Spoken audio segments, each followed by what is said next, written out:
in 3, 2, and 1. Sorry. 3, 2, and 1. The criminal justice system is broken at the point in which one of its core functions has a defect. Proportionality sounds like a nice principle, but when the implementation of said principle causes individuals to cheat their way out of this system, to continue to harm other people, and to act as if you deserve the same proportionality of a prison sentence as a first-time offenders, is just downright absurd, right? Like, obviously, a person who commits 2 crimes before committing their 3rd crime probably has to be dealt with more severely than a first-time offender. Because at that point, the criminal justice system has not done enough to actually rehabilitate and punish that particular individual. A lot of responses towards opposition bench. 1. I think LO is just like operating on a false premise, right? Like, not all crimes are just out of desperation or because of circumstance, so because of that, it's probably okay na. Like, if that's the case, there's literally no one going to be in the criminal justice system because everyone and everything operates on circumstance and particularly intent. This is why opposition loses, because they assume circumstances enough to determine the real reason as to why crime happens. Like, it sounds like a good label, right? But the extent of impact is misaligned to probably the worst type of people possible. E.g., they probably protect all of the gang members and criminals that Joseph talked about in his speech.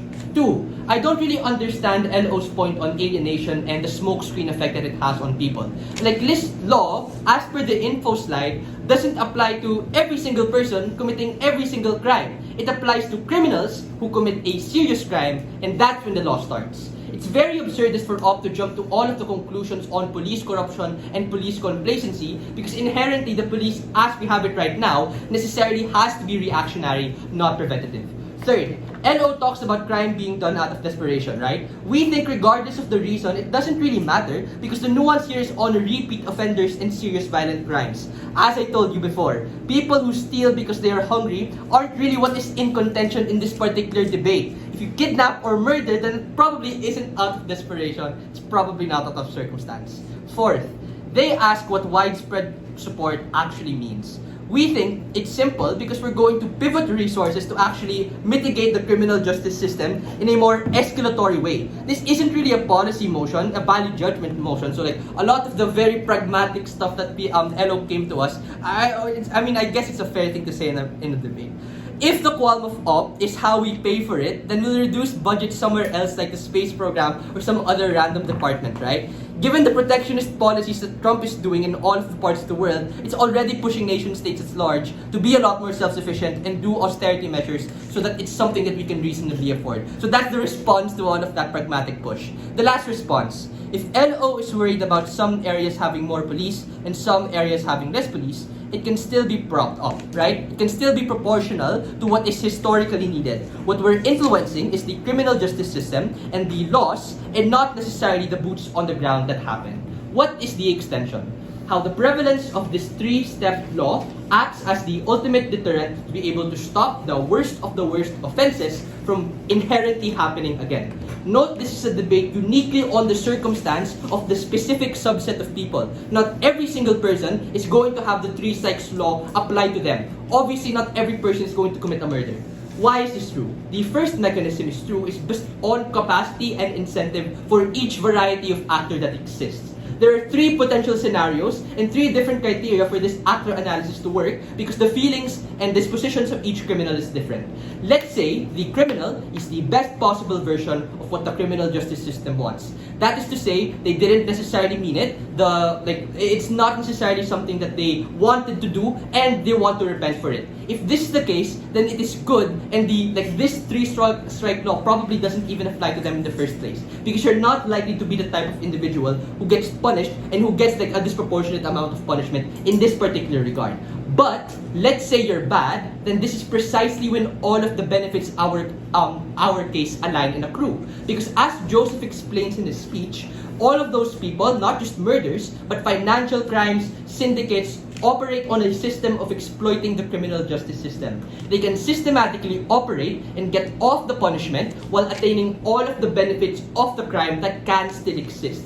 Let's be clear, this is the most important tipping point for the protection of people who don't break the social contract and who are not the criminals of themselves. The first strike is on rehabilitation for the criminal. The second strike is on punishment for the repeated offense. The third strike is protection of every single other person who exists that these people should not be privy to. What are the impacts of these particular the extent of change that happens on our side necessarily is that less people become repeat offenders, precisely because it's such a disproportionate or an extended punishment of their particular crime. So obviously they don't want to do it again, right? So actually on our side, less crime probably happens at the point in which this is instituted across the entirety of the people there.